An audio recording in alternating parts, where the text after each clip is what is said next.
It's now my pleasure to introduce Ariane Kroll, she's an editorialist with La Presse. With over 2 decades of experience as a journalist, she has worked as a columnist and reporter for media outlets such as Radio-Canada and LCN, and she has written for various magazines, including L'Actualité and Châtelaine. She reports and writes on a wide range of topics, including the economy, business, consumer affairs, and new technology. A published author, she collaborated with Jacques Nantel on a 2011 book, On veut votre bien et on l'aura, la dangereuse efficacité du marketing. She has a degree in journalism and cinema from Université Laval. Bienvenue, Ariane.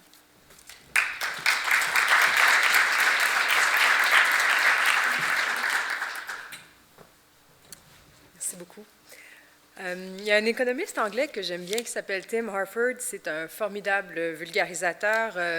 C'est aussi un économiste qui n'oublie jamais que l'économie, c'est une science sociale, pas une religion. Et il a donné une conférence assez intéressante devant la Royal Statistical Society. On lui avait demandé de parler du Big Data. Alors, son premier exemple, ça a été Google Food Trends. Peut-être que ça vous dit quelque chose. C'est une histoire qui a quand même été pas mal rapportée dans la presse scientifique. Il y a à peu près 6 ans, je crois, dans Nature, on a rapporté comment Google Food Trends qui était formidable parce que en agglomérant les recherches que les gens faisaient sur Google, on pouvait prédire les foyers de grippe aux États-Unis avec une précision presque aussi grande que celle du Center for Disease Control, mais au lieu d'avoir un délai de 1 à 2 semaines, c'était à peu près 24 heures. Donc, c'était formidable, et puis, bon, l'avenir on était rendu là. C'est le genre d'histoire que les journalistes adorent. C'est simple, ça parle au public, ça a été largement rapporté. Mais il a fallu faire un ajustement un peu plus d'1 an après ça parce qu'on s'est aperçu que ça commençait sérieusement à dévier. En fait, on était rendu que le Google Food Trends nous donnait 2 fois plus de cas de grippe qu'il y en avait en réalité, en tout cas que le Center for Disease Control en détectait. Alors, je ne sais pas si l'algorithme avait oublié de prendre en compte les hypochondriaques ou peut-être les gens qui veulent vérifier les prix des médicaments, mais ça ne marchait plus du tout. Enfin, l'expérience s'est arrêtée là. Je ne veux pas du tout dire du mal du Big Data, que je trouve une notion formidable, en particulier en consommation, si on est capable de suivre en temps réel ce que les gens consomment, que ce soit par leur carte de crédit ou par une énorme chaîne de supermarchés, c'est fabuleux. Un des problèmes, c'est que ce sont des données privées que les compagnies gardent généralement pour elles, qu'elles utilisent à leur fin, parce que c'est elles qui investissent pour les trouver. Bon, des fois, elles en relâchent des bribes pour attirer l'attention ou parce que c'est intéressant, elles vont peut-être le partager un peu, mais ni les chercheurs ni les journalistes ont accès, ne peuvent pas regarder, traiter, poser de nouvelles questions à ces données. Donc, et en plus, cette histoire de Google Food Trends nous a appris que ce n'est pas parce que vous avez toutes les données que vous pouvez imaginer sur un sujet que ça va être meilleur qu'un échantillon qui va être bien calibré. Alors, c'est une des caractéristiques du Big Data qui, en fait, nous oblige à considérer qu'il n'y a pas que ça ne va pas être la solution qui va tout remplacer. C'est très à la mode chez les compagnies, on parle beaucoup du big data, il y a des consultants qui vivent de ça, mais je trouve qu'on ne parle pas assez de aussi quelque chose que j'appellerais le mini-data.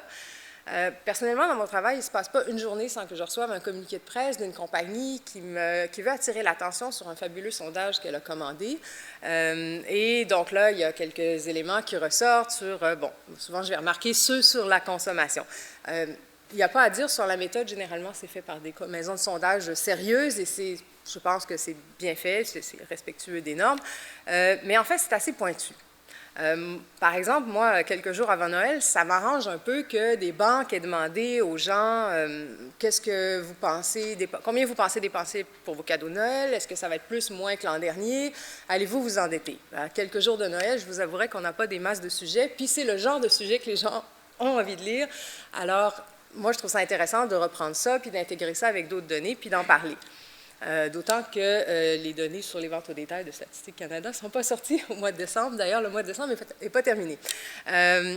Cela dit, l'agglomération de toutes les données qu'on peut avoir par un échantillon de Big Data, plus une collection de mini-data comme ça fait vraiment pas un portrait complet de la réalité. Parce qu'évidemment, si une banque commandite un sondage, c'est pas ça qui va faire ressortir qu'il y a des gens qui n'achèteront pas de cadeaux parce qu'ils ont perdu leur emploi ou qu'ils n'ont pas assez d'argent ou qu'ils sont tout seuls dans un CHSLD puis qu'il n'y a personne qui vient les voir et qui ne vont pas acheter de cadeaux. Donc, c'est vraiment des portions très congrues de la réalité et c'est plein d'exemples comme ça qui nous font réaliser, en tout cas nous, dans notre travail de journaliste, puis on l'a réalisé encore plus avec tout ce qui s'est passé avec le recensement de 2011, que c'est pas parce qu'on a des données, puis qu'on en a de plus en plus, puis qu'on nous en donne littéralement, que c'est partagé, que c'est brandi de partout, que ça peut remplacer un questionnaire long d'un recensement obligatoire. Il y a une expression en anglais que j'aime bien, que je vais essayer de ne pas trop massacrer. C'est le Who pays the fiddlers calls a tune. Si on pourrait dire en québécois que si vous payez le DJ, c'est vous qui choisissez toutes les chansons que vous voulez. Qui paye le sondage choisit les questions, choisit l'angle, et si on n'a que ça, si on n'avait que ça, on aurait vraiment un portrait très limité de la réalité. On m'a demandé de parler du point de vue, qu'est-ce que ça a été toute la question, la controverse autour du recensement de 2011. Moi, j'ai commencé à couvrir ça, j'étais déjà à l'éditorial en 2010 et je me souviens de toute l'histoire avec un peu d'incrédulité. Avec le recul, je vous dirais que ça a été un peu comme un accident au ralenti. Parce qu'à l'été 2010, ça a été, quand le gouvernement a annoncé qu'il n'y aurait pas la même méthode que d'habitude, nous, on trouvait ça important et on voyait que c'était important par tous les chercheurs, les groupes de tous les côtés, comme ceux qu'on peut identifier à gauche ou à droite, les chambres de commerce, les groupes représentants d'entreprises privées, des chercheurs de tous les domaines qui nous disaient toutes sortes d'exemples, qui disaient « Attention, ça ne va pas aller, il va y avoir des problèmes ». Et nous, on essayait d'expliquer ça au public et il faut donner des exemples concrets si on veut que ça se rende et que ça les intéresse. Et il y a des limites à ce qu'on peut crier au loup à chaque fois et à tous les mois, dire il va y avoir attention, attention, c'est la catastrophe. D'autant qu'on n'aurait pas les réponses de la catastrophe avant passé 2011. Mais quand c'est sorti et qu'on a vu, effectivement, c'était effectivement l'accident.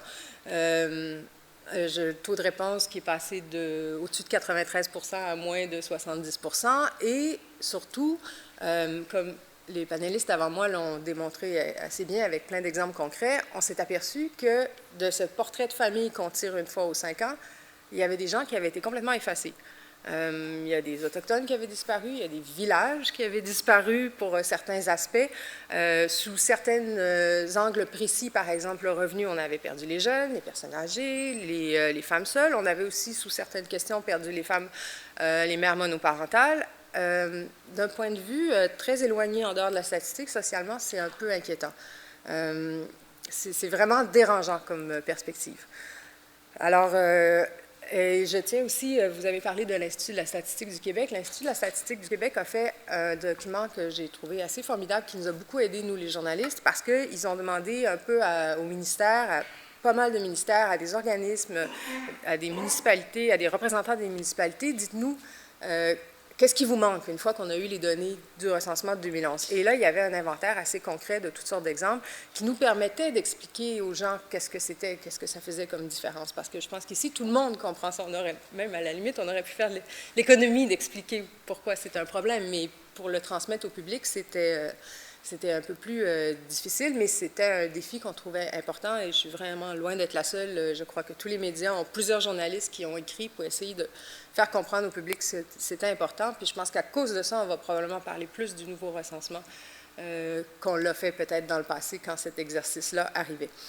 Une dernière chose, moi, je ne vous ai pas parlé de politique. Je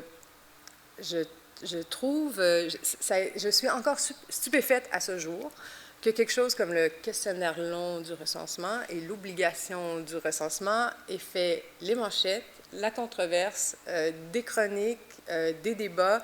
On a reçu des tas de lettres de toutes sortes de groupes d'intérêt. C'était assez incroyable. Je n'en reviens pas que ce soit devenu un sujet politique. Et j'espère que ça ne se reproduira jamais parce que c'est un peu absurde.